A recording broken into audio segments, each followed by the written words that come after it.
Ya, baik, kembali di Indonesia Bersuara. Kita akan lanjutkan. Saya ingin ke Pak Permadi, silakan Pak Permadi. Kalau tadi sudah banyak teori-teori yang memang apa kira-kira kriteria, kemudian ada kompetensi, kemudian integritas dan akseptabilitas, akuntabilitas, kemudian integritas. Kita bicara juga Pak Permadi, ada sosok leadership.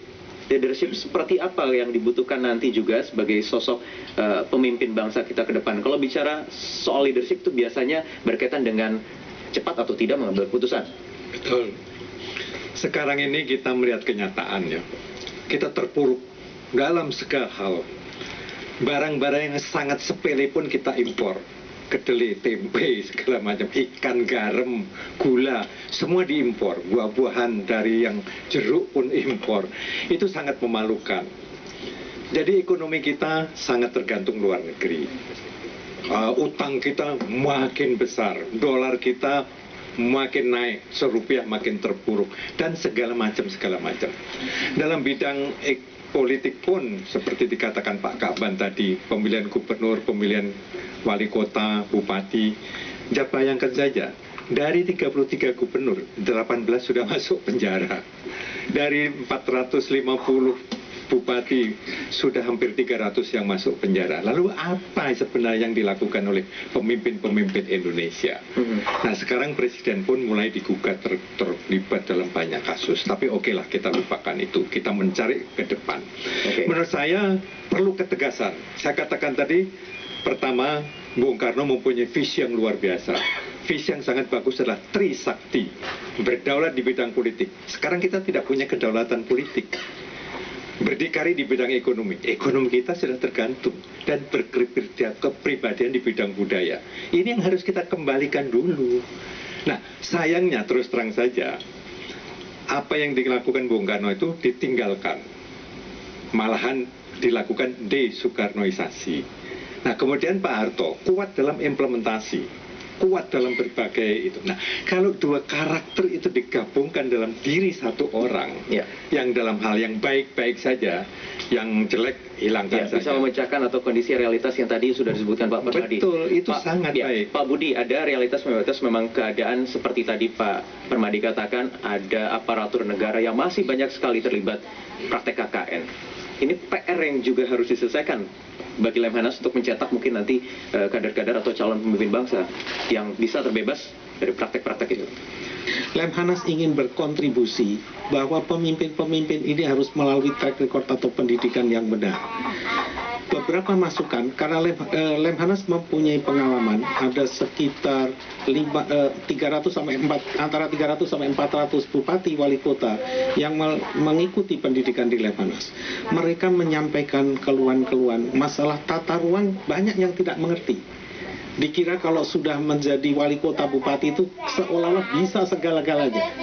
Padahal ada undang-undang tata ruang yang tingkat nasional, ada kawasan strategis untuk pertahanan, kawasan strategis yang berkaitan dengan ekonomi, kawasan strategis dengan budaya, arkeologis dan sebagainya. Itu kan sangat kompleks.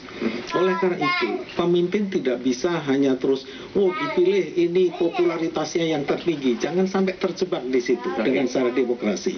Mereka harus melalui suatu pendidikan politik yang baik.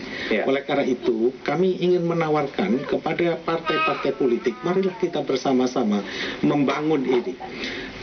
Apa yang disampaikan Pak Permadi, ada penuh pesimisme seperti itu. Kita menyadari juga. Tapi ada secerca, ada harapan yang luar biasa dari kekuatan bangsa ini yang tidak boleh dipadamkan. Oke, Pak Marzuki. Ya, ini menambahkannya. Kita perlu seorang pemimpin sekaligus sebagai inspirator. Ya, bisa menginspirasi rakyat. Yang kedua, kita juga perlu pemimpin yang mampu memotivator, karena membangun bangsa tidak mungkin sendiri, harus bersama-sama. Yang ketiga, keteladanan, tadi sudah sampaikan. Yang paling penting, yang keempat adalah pemimpin kita harus mempelajari keberhasilan, kelebihan dari para pemimpin sebelumnya. Ini yang tidak dilakukan. Zaman Soekarno kita tahu, Soekarno membangkitkan nasionalisme ya, di atas nilai-nilai kebangsaan dengan doktrin Trisakti.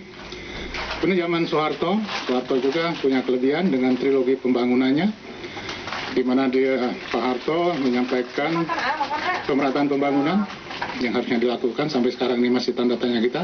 Stabilitas politik, kita merasakan stabilitas politik sangat dinamis dengan demokrasi yang berdasarkan amandemen konstitusi yang sudah disampaikan tadi, bukan Undang-Undang Dasar 45 tapi Undang-Undang Dasar 2002. Yang ketiga, pertumbuhan ekonomi. Nah, artinya apa? Kalau kita mampu melihat kelebihan-kelebihan para pemimpin yang berlalu, kita hargai di mana kekurangannya ini bagian daripada kelemahan manusia, maka pemimpin yang akan datang itu akan mampu meneruskan apa yang telah baik untuk dilanjutkan, apa yang kurang untuk diperbaiki, yang baik untuk ditingkatkan. Nah, inilah kekurangan pemimpin kita. Zaman Soekarno begitu turun, seolah yang dilakukan Pak Karno salah semua. Zaman Soeharto begitu turun, yang dilakukan Pak Harto salah semua. Seolah-olah pemimpin kita tuh yang berkuasa itu yang paling hebat, paling luar biasa. Padahal kita manusia biasa, punya banyak kelemahan. Setiap pemimpin pasti punya cita-cita untuk mencapai cita-cita kemerdekaan. Sebagaimana yang dimaksudkan dalam pembukaan Undang-Undang 45. Pasti arahnya ke sana. Hanya masalah prioritas.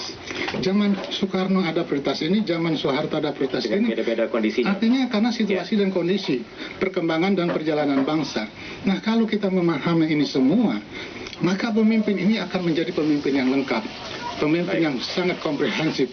Saya kira inilah yang harus kita cari, bukan pemimpin yang berdasarkan hasil survei, tidak jelas track record di survei, orang yang tidak jelas integritasnya.